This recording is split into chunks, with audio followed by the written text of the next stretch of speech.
தெய்வம்பின் வெல்லவுமே திருவருள் தோற்றமே மெய்மானதானந்தமே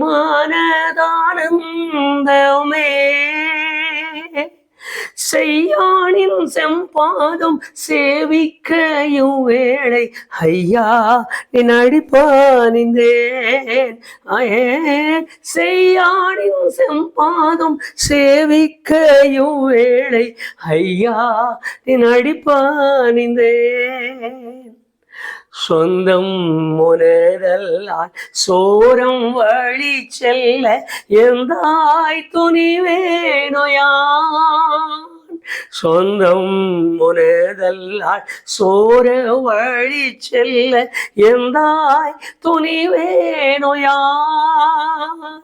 பொந்தை கமலமா பூமாலை கோர்த்தனின் பொற்பாதம் பிடித்து கொள்வேன் பொந்தை கமலமா பூமாலை கோர்த்தனின் பொற்பாதம் பிடித்து கொள்வேன்.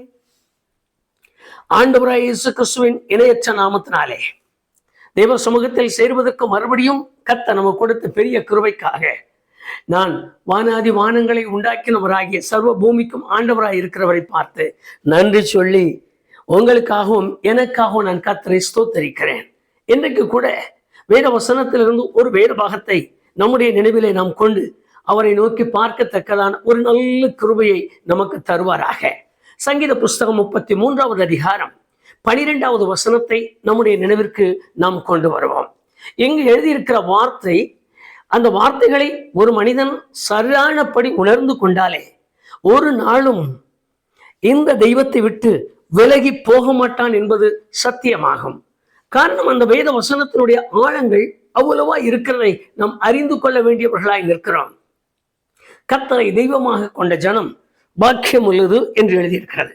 இந்த வார்த்தைகளை இன்றைக்கு அநேகர் சரியாய் அறியாததால், இந்த வார்த்தைகளை இன்றைக்கு புரிந்து கொள்ளுகிறதற்கு இல்லாமலே தங்கள் காரியங்களிலேயே முழு கவனத்தை செலுத்துவதால் தேவனுடைய மகத்துவங்கள், தேவனுடைய வல்லமை, தேவனுடைய பிரசன்னம், தேவனுடைய ஆவியின் மகிமை, தேவன் நம்மில் வைத்திருக்கிற அன்பின் ஆழங்களை முற்றுமாய் புறக்கணிக்கிறவர்களாக வாழ்கிறோம்.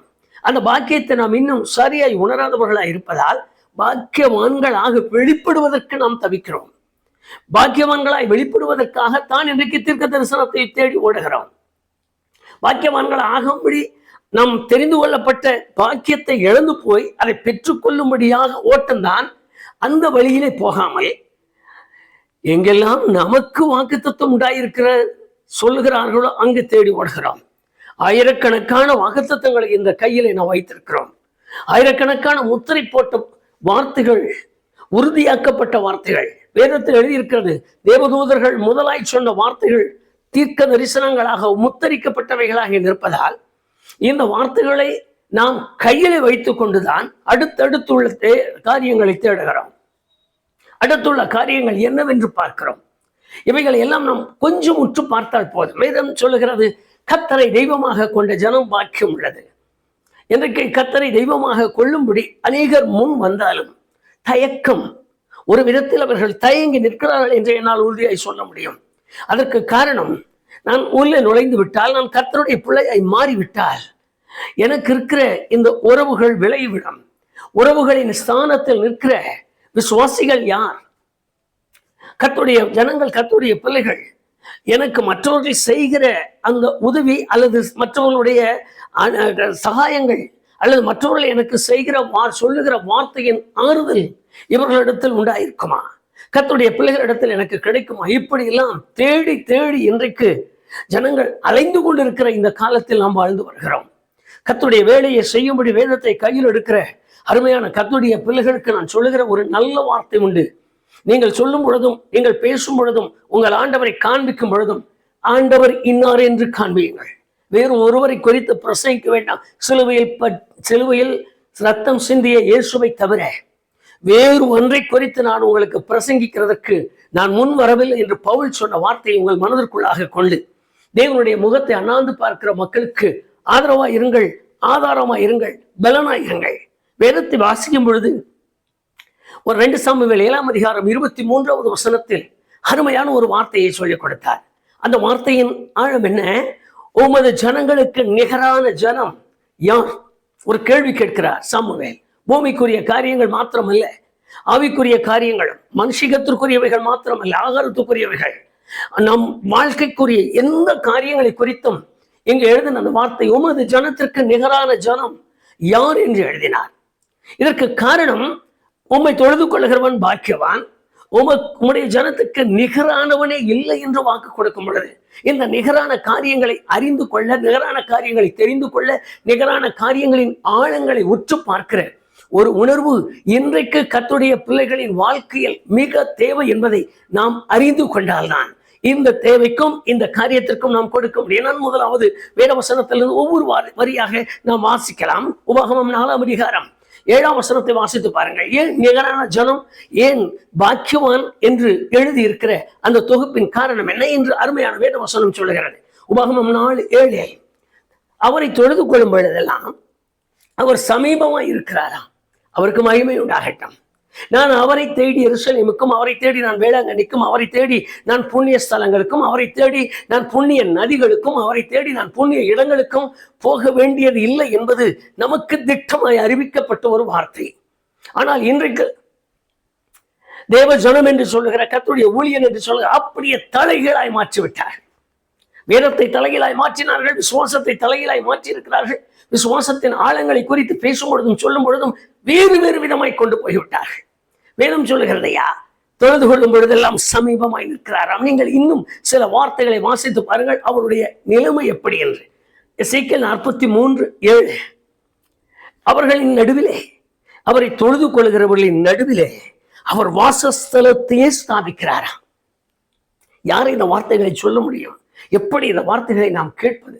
அவரே வாசஸ்தலத்தை ஸ்தாபிக்கிறாராம். அந்த வாசஸ்தலத்தின் மேன்மையை கவனிங்கள். அவருடைய காரியம் என்பது மகா பெரியவைகள். 66வது அதிகாரம் ஏசாயா தீர்க்கதரிசன புஸ்தகத்தில் 1வது வசனத்தை வாசித்து பாருங்கள். வானம் அவருக்கு சிங்காசனமாம், பூமி அவருக்கு பாதபடியாம். இத்தனை பெரிய தெய்வம், அவரை தொழுது கொள்ளுகிறவர்கள், அவர்களை தேடுகிறவர்கள், அவர்களோடு கூட நிற்கிறவர்கள், அவரை நம்பி இருக்கிறவர்களின் நடுவிலே தான் போக்கும் வருத்தமாய் இருக்கிற ஒரு இடத்தை உருவாக்குகிறாராம்.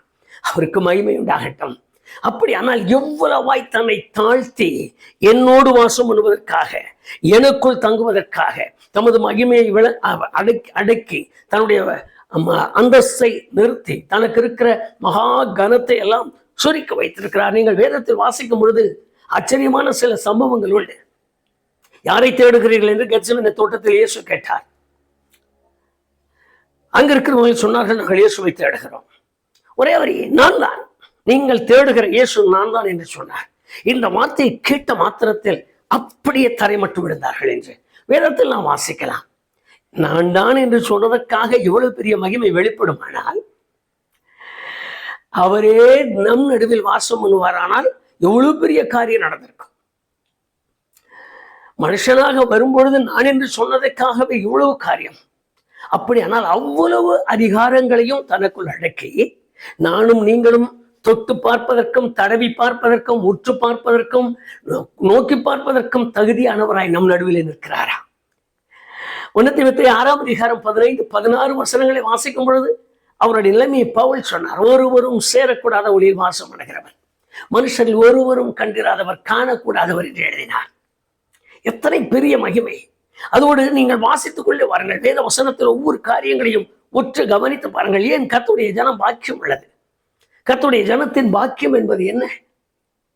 கர்த்தருடைய ஜனத்துக்கு நிகரானவன் இல்லை என்று எழுதும் பொழுது யாரை அவருடைய ஜனத்துக்கு ஒப்பிட முடியும்? எந்த உயர்ந்த மனிதன் அவருடைய ஜனத்திற்கு இணையாக ஒப்பிட முடியும்?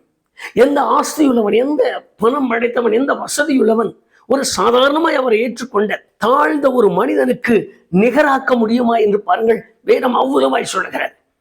அதே அந்த வேத வசனத்தை அப்படியே நம்முடைய மனதிற்குள் கொண்டு வாருங்கள். நேர்த்தியான அந்த பகுதியை மனதிற்குள் மறுபடியும் ஆழமாய் கொண்டு வாருங்கள்.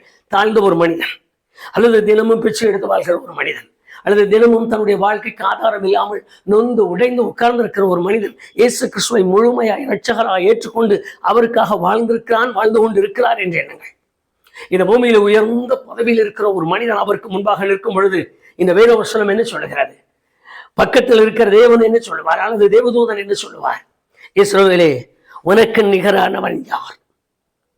அந்த சாதாரண மனிதனுக்கு கூட நிகராக ஒரு உயர்ந்த மனிதனை வைக்க முடியாது என்கிற அளவிற்கு ஒரு தேவனுடைய பிள்ளை பாக்கியம் உள்ளவர்கள் என்பதை முதலாவது நம்முடைய உள்ளத்தில் ஆழத்தில் பதிய வைப்போமானால் நமக்குள் இருக்கிற விசுவாசத்தை நாம் வளர்த்தி கொள்ள முடியும்.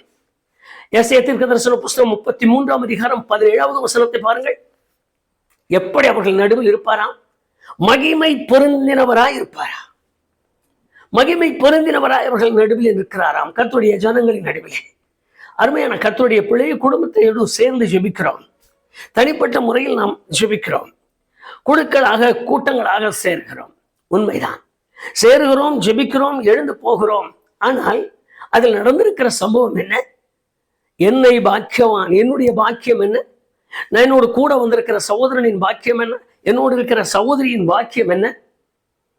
தேவன் நடுவிலே உலாவுகிறதும், தேவன் நடுவிலே வாசஸ்தலத்தை உண்டு பண்ணி இருப்பதும், தேவன் நடுவிலே இருப்பதும் மாத்திரமல்ல, இருக்கிற தேவன் சகலவித மகிமை பொருந்தினவராய் நான் பார்க்கும்படி நிற்கிறாராம். அதிசயங்களை செய்யும்படி குடும்பத்தோடு சேர்ந்து ஜெபிக்கிறோம். குடும்பத்தில் இருக்கிற கடன் பிரச்சனைகளை சொல்லுகிறோம், குடும்பத்தில் இருக்கிற நெருக்கத்தை சொல்லுகிறோம், குடும்பத்தில் இருக்கிற கஷ்டத்தை சொல்லுகிறோம், குடும்பத்தில் இருக்கிற பாரத்தை சொல்லுகிறோம், குடும்பத்தில் இருக்கிற வியாதியை சொல்லுகிறோம். நாம் சொல்லும் பொழுது ஜெபிக்கிறோம். ஏதோ ஜெபம் இருக்க நம்மளும் செய்ய வேண்டியதை செஞ்சிருக்கோம், ஆண்டவரும் பார்த்துக் கொள்வார். இந்த வார்த்தை நம்முடைய வாயிலிருந்தும் நம்முடைய உள்ளத்திலிருந்தும் தோன்றவே கூடாது. அதற்கு காரணம் என்ன? நான் ஜெபித்த பின்பு என் கண்களை திறந்து பார்ப்பேன், ஆனால் அவர் என் நடுவில் மகிமை பொருந்தினவராய் நான் காணும்படி நிற்கிறாராம். எஸ்ஐயா தீர்க்கதரிசன புஸ்தகம் 33ஆம் அதிகாரம் 17வது வசனத்தை திரும்ப திரும்ப உங்கள் மனதிற்குள் கொண்டு வாருங்கள். மகிமை பொருந்தினவராய் என் வீட்டுக்குள் நிற்கிறார், மகிமை பொருந்தினவராய் என் நடுவில் இருக்கிறார், மகிமை பொருந்தினவராய் எங்களுக்குள் நிற்கிறார். தமது மகிமையை விளங்கும். அதுவும் எஸ்ஐயா 12:16வது வசனத்தை வாசித்து பாருங்கள். பெரியவராய் காணப்படும்படி நிற்பாரா? என் பிரச்சனையை பார்க்கிலும் பெரியவராய், என் உபாதைகளை பார்க்கிலும் பெரியவராய், நம் வேதனைகளை பார்க்கிலும் பெரியவராய், நம்முடைய கஷ்டங்களை பார்க்கிலும் பெரியவராய், நம்முடைய வியாகுலங்களை பார்க்கிலும் பெரியவராய், அவைகளை எல்லாவற்றையும் மாற்றி அமைக்க அதிகாரம் நிறைந்தவராய், வல்லமை நிறைந்தவராய் நடுவிலே நிற்பாராம். ஆகவேதான் அப்போஸ்தலனாகிய பவுல் தன் நிருபத்திலே அதை நிறைவுபடுத்தினார் தேவனுடைய பிள்ளைகளுக்கு. 2 கொரிந்தியர் 6ஆம் அதிகாரம் 16ஆம் வசனத்தில், யாத்திராகமம் 29:45, லேவியராகமம் 26:12 இந்த வசனங்களை வாசித்து பாருங்கள். நான் அவர்களுக்குள்ளே உலாவி அவர்கள் தேவனாய் இருப்பேன் என்று எக்கால முழக்கமிட்ட ஒரு சத்தத்தை நாம் கேட்கலாம். அவரே அவர் தான் வாயை திறந்து சொல்கிறார், நான் உங்களுக்குள்ளே உலாவி உங்களுக்கு தேவனாய் இருப்பேன். ஆகவேதான் அவர் தான் மோசே சொல்லும் பொழுது, இப்படிப்பட்ட சீரை பெற்ற வேறே பெரிய ஜாதி எது என்று சொன்னார். உபாகமம் 4ஆம் அதிகாரம் 7ஆம் வசனத்தில் வாசிக்கும் பொழுது அந்த வார்த்தை அப்படியே வெளிப்படும். இத்தனை பெரிய சீரை பெற்ற வேறே பெரிய ஜாதி எது? இஸ்ரவேலே, உனக்கு நிகரானவன் யார்? பாக்கியமுள்ள ஒரு ஜனத்தையும் பாக்கியத்தின் அனுபவத்தை பெற்றுக்கொள்கிற ஒரு சந்ததியையும் நாம் இருக்கிறோம் என்பதை முதலாவது மறந்து விடக்கூடாது. அது நம்முடைய உள்ளத்தின் ஆழத்திலே தங்கி இருக்கிற ஒன்றாய் மாற வேண்டாம். நல்லது. இன்னொரு ஒரு காரியத்தை நாம் பார்க்கலாம். ஏன் இந்த வார்த்தையை தாவீது அப்படி எழுதி வைத்தார்? நீங்கள் வாசித்து பாருங்கள். எஸ்ஐயா தீர்க்கதரிசனம் 30ஆம் அதிகாரம் 18வது வசனத்தில், என் மேல் இறங்கும்படி அவர் காத்திருப்பார் என்று எழுதியிருக்கிறது. என் நடுவிலே வந்து விடுகிறவர். நீங்கள் வாசித்து பாருங்கள். மத்தேயு சுவிசேஷம் 18ஆம் அதிகாரம் 20ஆம் வசனத்தில், என் நாமத்தினாலே 2 அல்லது 3 பேர் கூடினால் அவர்கள் நடுவிலே நான் இருக்கிறேன் என்று சொன்னார். எதற்காக அவர் வந்து இருக்கிறார்? தலையாட்டி கேட்டுட்டு நம்ம சொல்றதையெல்லாம் பார்த்துட்டு எப்படி ஆகிவிட்டா அப்படி ஒரு லேசா ஒரு புன்னகை பூத்து நம்ம எல்லாம் பார்த்து பயப்படாதே மகளே, பயப்படாதே மகளே சொல்லிட்டு போறதுக்கு அல்ல. நான் என்ன கேட்கிறேன் என்று என்னை உற்று கவனித்து எனக்கு மனமிறங்கும்படி காத்திருக்கிறாராம். எப்பொழுது இறங்கலாம், எப்பொழுது இவன் மேல் மனம் இறக்கம் கொள்ளலாம், எப்பொழுது அவன் கேட்கிறதை கொடுக்கலாம், எப்பொழுது அவர்களுடைய உபத்திரவத்திற்கு பதில் கொடுக்கலாம், எப்பொழுது என்னிடத்தில் கேட்பார்கள் நான் செய்வதற்கு, எப்பொழுது என்னிடத்தில் வேண்டுவார்கள் நான் நிறைவேற்றுவதற்கு, எப்பொழுது என்னை தேடுவார்கள் நான் என்னை காண்பிப்பதற்கு, எப்பொழுது என்னிடத்தில் அங்கலாய்ப்பார்கள் நான் குறைகளை நிவர்த்தி செய்வதற்கு காத்து கொண்டிருக்கிறாராம். அந்த வேத வசனம் நேர்த்தியான ஒரு வேத வசனம். நான் சொன்ன அந்த வார்த்தையை மறுபடியும் நினைவுபடுத்துங்க.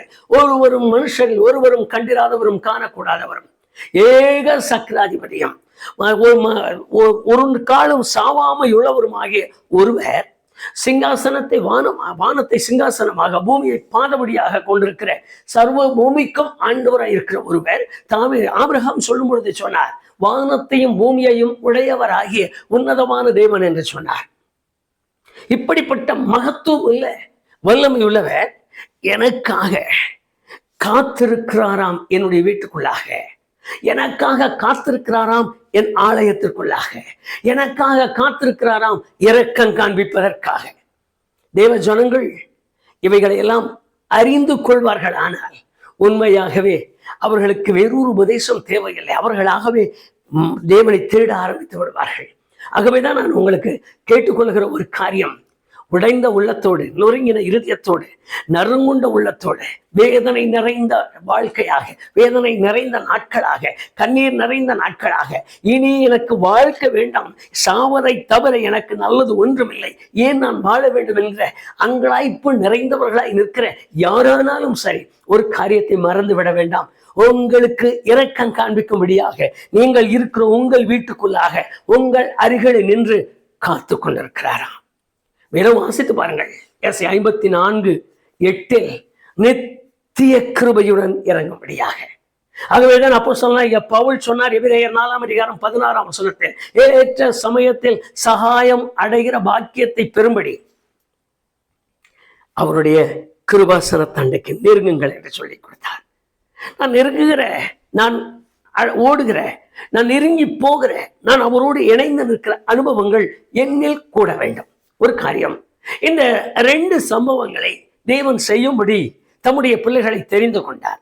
இவைகளை உற்று பார்த்த இது மாத்திரமல்ல, இன்னும் ஏராளமான காரியங்கள் உண்டு.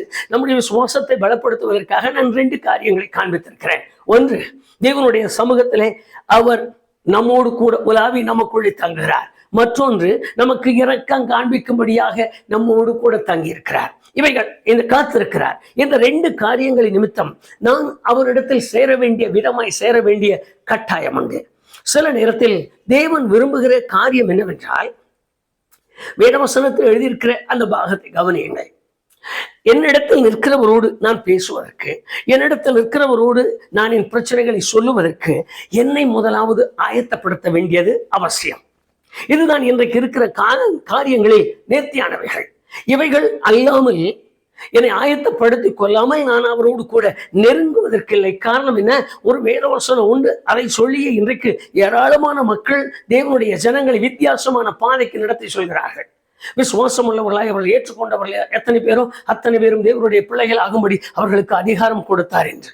ஆனால் எபிரேயர் புஸ்தகம், ரோமரின் புஸ்தகத்தில் அருமையான ஒரு வேத வசனம் உண்டு. 8:14 தேவனுடைய ஆவியினால் நடத்தப்படுகிறவன் தேவனுடைய பிள்ளை என்று எழுதியிருக்கிறது.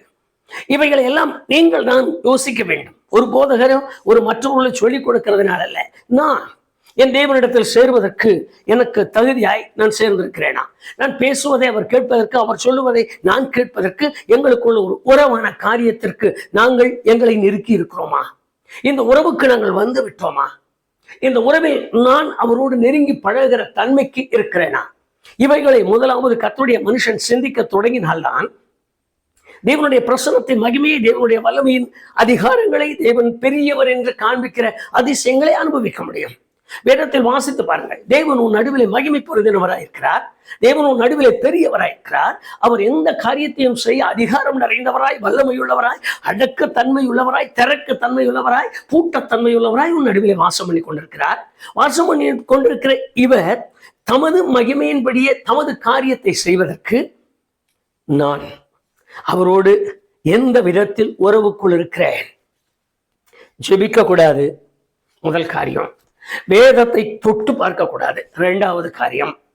3வது, தேவனுடைய ஆலயத்திற்கு சென்று ஆராதிக்க கூடாது, 3வது காரியம். 4 வருஷத்துக்கு ஒரு முறை அப்படி போய் மெம்பர்ஷிப் ஆனா போதும், அல்லது தலையை காட்டினா போதும், கர்த்தருடைய பந்து எடுத்தால் போதும். இப்படி வாழ்கிற ஒரு மனிதன் அவர் பெரியவராய் இருக்கிறதையும், அவர் கிருபை நிறைந்தவராய் இருக்கிறதையும், அவர் இரக்கம் காண்பிக்கும்படி காத்திருக்கிறதையும், அவருடைய மகிமையையும் பார்க்க வேண்டும் என்று ஆசைப்பட்டால் இது எப்படி முடியும் என்று தெரியவில்லை. வாக்குத்தத்தங்கள் ஏராளமாய் நாம் தரலாம். நாம் மனப்பாடம் பண்ணி வச்சிருக்கோம். வேதத்துல எத்தனையோ வார்த்தைகளை மனப்பாடத்தில் இருக்கு. இந்த மனப்பாடமான வசனத்தை எல்லாம் நான் சொல்ல முடியும். ஆனால் அவைகள் எல்லாம் எனக்கு பலிக்குமா என்பதை நான் சிந்திக்க வேண்டிய கட்டாயத்தில் இருக்கிறேன். நான் கர்த்தருடைய பிள்ளை என்று சொல்லுகிற ஒரு பேருக்காக அவர் எனக்கு எதுவும் செய்வதில்லை. நான் கர்த்தருடைய பிள்ளையாய் மாறினால் தான் அவர் எனக்கு செய்வார். அப்ப நான் எப்படி எல்லாம் மாற வேண்டும் என்று வேதம் சொல்லுகிற சட்டத்திற்கு ஒழுங்காய் நான் கீழ்ப்படிந்திருக்கிறேனா என்று எண்ணி பாருங்கள். இதுவரைக்கும் விவரம் அறிந்து ஞானம் பெற்று எல்லா காரியங்களையும் செய்ய திறமைசாலிகளாய் நிற்கிற எத்தனையோ கர்த்தருடைய மனுஷர்கள் இன்னும் ஞானஸ்நானம் பெறாமல் இருக்கிறோம். இதுவரைக்கும் எல்லா காரியங்களையும் அறிந்து நன்மை தீமை என்னதென்று புரிந்து வேதவசனத்தின் காலங்கள் அறிந்து வேதவசனத்தின் போதனைகளை அறிந்து இன்னும் சபைகளிலே ஏறி பிரசங்கம் பண்ணுகிற அளவிற்கு தகுதியுள்ள எத்தனையோ பேர் பரிசுத்தாவின் அபிஷேகம் இல்லாமல் இருக்கிறோம். இன்னும் நான் சுருக்கமாக உங்களுக்கு சொல்லுகிறேன். எவ்வளவோ கர்த்தருடைய ஜனங்கள் ஞாயிற்றுக்கிழமை தான் விசேஷமே நடக்கும். ஞாயிற்றுக்கிழமையில தான் எல்லா காரியங்களையும் சம்பிரதாயங்களையும் ஒன்று சேர்த்து கொட்டுவோம். ஆராதனை இருக்காது. ஆராதனைக்கு போக முடியாது சொல்லுவோம். இன்னைக்கு 40வது நாளுங்க எங்க வீட்டுல விசேஷம். எனக்கு எங்க அம்மாவுக்கு எங்க தங்கச்சி பிள்ளைக்கு காது குத்துறாங்க, இன்னைக்கு நான் அவசியமா போகணுங்க. அவங்க ஞாயிற்றுக்கிழமை தான் வச்சுட்டாங்க. அவங்கள சொன்னா கேட்கல, அவங்க சொந்த பந்தத்தை எல்லாம் தேடுறாங்க. இந்த சாக்கு அவங்க மேல சொல்லிடுவேன். நான் எங்கே நிற்கிறேன் என்கிற ஒரு கேள்வியை தேவன் என்னிடத்தில் கேட்பாரானால் நான் என்ன பதில் சொல்வேன்? கர்த்தருடைய ஜனங்கள் ஏராளமான பேர் இப்படிப்பட்ட சூழ்நிலையிலேயே தங்களை இருத்தி கொண்டிருப்பதால் தேவனை மகிமை பொருந்தினவராய் அவர்கள் பார்க்கவும் முடியவில்லை. தேவன் பெரியவர் என்பதை அவர்களால் உணரவும் முடியவில்லை. தேவன் உலாவி வாசம் பண்ணுகிறார் என்கிற பிரசன்னத்தில் அவர்களால் வாழவும் முடியவில்லை. காரணங்கள் எல்லாம் தேவனுடைய சமூகத்தில் தேவன் மேல் அல்ல, அல்லது நோயின் மேல் அல்ல. நோய் பெரியது. அவர் இது மரணத்திற்கு வழியை உண்டாக்கினார். இந்த வழியாக எப்படியாகிலும் மரணம் வர வேண்டும். அது இப்பொழுது சொல்லுகிற சாக்கு போக்கான காரியங்கள் இல்லை. தேவன் தமது மகத்துவம் உள்ள கிருபைகளை நம்மை விட்டு விலக்குவதில்லை. தேவன் தமது மகத்துவம் உள்ள செயலை நம்மை விட்டு விலக்குவதில்லை. தேவன் தமது கரத்தின் மகிமையை நம்மை விட்டு விலக்குவதில்லை. தேவன் தமது வல்லமையுள்ள காரியங்களை காண்பிக்கிறதில் அவர் அயர்ந்து போகிறதில்லை. அவர் சோர்ந்து போகிறதில்லை. அவர் சோர்ந்து போகிறவனுக்கு பலன் கொடுக்கிறவராய் இருப்பதால் அவராக சோர்ந்து போவதில்லை. அனாதியான தேவன் என்னைக்கும் சோர்ந்து போவதும் இல்லை, இழைப்படைவதும் இல்லை என்று எழுதியிருக்கிற வார்த்தைகளை எல்லாம் மனதிற்குள் கொண்டு வாருங்கள். எந்த அற்புதத்தை செய்ய, எந்த அதிசயங்களை செய்ய, எந்த வல்லமையை செய்ய, எந்த மகத்தான செயல்களையும் செய்ய இன்றைக்கு வரைக்கும் அவரால் கூடும் என்று எழுதியிருக்கிறது. அவரால் ஆகும். நான் மாம்சமான யாவருக்கும் கர்த்தர், என்னால் செய்யக்கூடாத அதிசயமான காரியம் ஒன்று உண்டோ என்று கேள்வி கேட்டார். அந்த தேவன் நான் கர்த்தர், நான் மாறாதவர் என்று எழுதினார். அவர் தான் எபிரேயர் 13:8 அப்போஸ்தலனாகிய பவுல் கை காட்டி காண்பித்தார். இயேசு கிறிஸ்து நேற்றும் இன்றும் என்றும் மாறாதவர் என்று. யாக்கோபு அவருக்கு ஒரு கை காட்டியாய் நின்றார். இவரிடத்தில் யாதொரு மாறுதலும் யாதொரு வேற்றுமை நிழலும் இல்லை, அன்றைக்கு இருந்தவர் அப்படியே இருக்கிறார் என்றார். இந்த அதிசயங்களை ஏன் என்னால் பார்க்க முடியவில்லை, ஏன் என்னால் காண முடியவில்லை? என்னுடைய நடுவில் உலாவி என்னோடு கூட இருக்கிறேன் என்று வாக்கு கொடுத்தார். எனக்கு இறங்கும்படி காத்திருக்கிறேன் என்று சொல்லியிருக்கிறார். இன்னும் அந்த கிருபையை நான் பெற்றுக்கொள்ள முடியவில்லை என்றால் நான் இன்னும் அவரோடு நெருங்கி பழகிற விதத்தில் எங்கோ தாமதப்பட்டு கொண்டிருக்கிறேன். எங்கோ நான் இடைவெளி விட்டிருக்கிறேன். எங்கோ நான் அவருக்கும் எனக்கும் தொடர்பில்லாத ஒரு சூழ்நிலை உருவாக்கி இருக்கிறேன். என்னை கேட்டுக்கொண்டிருக்கிற என் அன்பு சகோதர சகோதரி, ஒரு நிமிஷம் உங்களை ஆராய்ந்து பாருங்கள். நீங்கள் இருக்கிற இடம் எதுவானாலும் சரி, நீங்கள் இருக்கிற சூழ்நிலை எதுவானாலும் சரி, ஒரு நிமிஷம் உங்களை ஆராய்ந்து பாருங்கள். எந்த இடத்தில் எந்த சூழ்நிலையில் இந்த தேவனுடைய காரியங்களின் தேவ ஜனம் பாக்கியம் உள்ளது, தேவ ஜனத்துக்கு நிகரானவர்கள் இல்லை என்று எழுதி வாக்குத்தத்தங்களை கையில் எடுத்த பின்பு எந்த இடத்தில் அவரை மகிமை பொருந்தினவராய் பார்க்க முடியாமல், அவரை பெருகியவராய் அனுபவிக்க முடியாமல், அவருடைய கிருபையை நித்தியமாய் அனுபவிக்க முடியாமல் இருக்கிறோம். எதனால் என்பதை கவனியுங்கள். ஆகவேதான் திட்டமாய் ஒரு காரியம், முதல் தேவனோடு ஒப்புரவாகிற ஒரு தன்மை, அவரோடு நெருங்கி பழகிற வார்த்தைக்கு கீழ்ப்படிவான். மற்றொன்று அவருடைய சமூகத்தில் விழுந்து என்னையும் உம்முடைய மகனாக உம்முடைய மகளாக முழுமையாக்கும். நான் மகள் என்ற பெயரோடு சுற்ற வேண்டாம், மகனாகவே நான் சுற்ற வேண்டும்.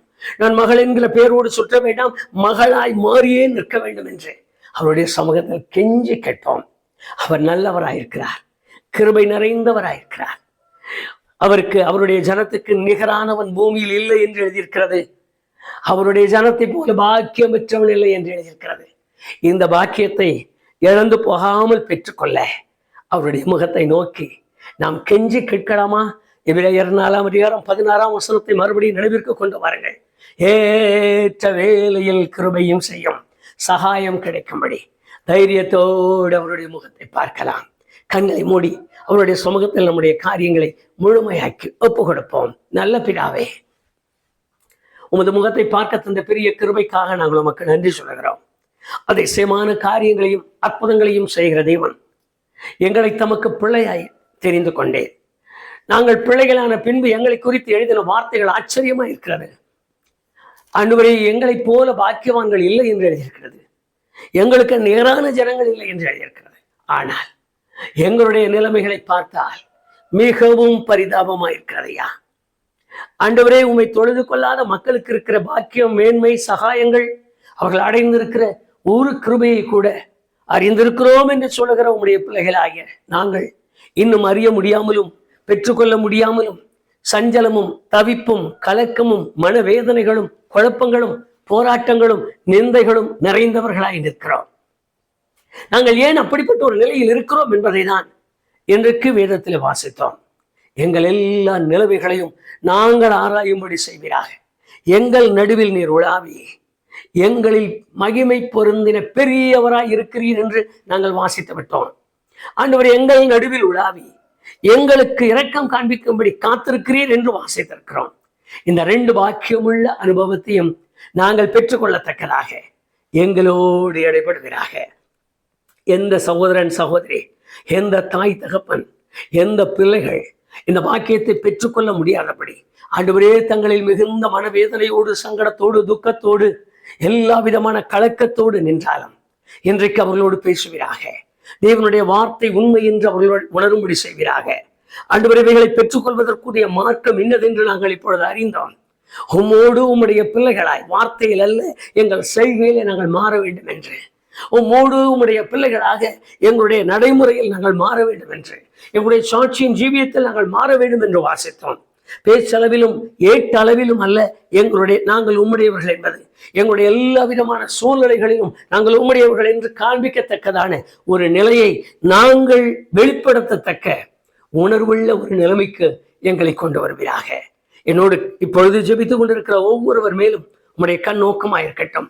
ஆண்டவரே, அவர் நெருக்கப்பட்டு உபத்திரவப்பட்டு சஞ்சலப்பட்டு அவர்கள் ஒருவேளை தங்கள் வாழ்க்கையில் மனநொந்தவர்களாய் இருப்பார்கள். ஆனால் அவர்களோடு பேசும் உம்முடைய வார்த்தை நீ உனக்கு நிகரானவன் இல்லை என்று சொல்லித்தாரோம். மாத்திரமல்ல, மகிமை பொருந்தின பெரியவராய் இருந்து பெரிய காரியங்களை அவர்கள் வாழ்க்கையில் செய்தரலும், அவர்கள் குடும்பத்தில் காண்பித்தரணும். அற்புதங்கள் நடக்கும்படி, அதிசயங்கள் நடக்கும்படி நீர் அவர்களுக்கு இறங்கும்படி காத்திருக்கிறீர் என்று வார்த்தை அவர்கள் கேட்டபடியா எந்த சூழ்நிலையானாலும் அவர்கள் இரக்கத்தை பெற்றுக்கொள்ளத்தக்கதாக உமது வல்லமை விளங்கட்டும், உமது மகிமை விளங்கட்டும், உம்முடைய ஆசீர்வாதம் விளங்கட்டும். ஒரு தெய்வீக பிரசன்னத்திற்குள் அவர்கள் மாறி இருக்க அவர்களுக்காக கருத்தாய் ஜெபிக்கிறேன். உம்முடைய ஆசீர்வாதத்தாலை நிறைத்தரலும், தெய்வீக மகிமை அவர்களை ஆட்கொள்ளட்டும். இயேசு கிறிஸ்துவின் நாமத்தில் ஜெபிக்கிறேன் பிதாவே, ஆமென், ஆமென். உங்களுக்குள்ளே விழாவி உங்களுக்கு தேவனாய் இருந்து உங்களுக்கு தமது மகிமையுள்ள பெரியவைகளை காண்பிக்கத்தக்கதாக இறங்கும்படி உங்களுக்காக காத்திருக்கிறவர் இனி தொடர்ந்து உங்கள் மேல் அன்பு வைத்து தமது மகத்துவமுள்ள கிருபையினால் உங்களை நிரப்பி நடத்துவாராக. ஆமென், ஆமென்.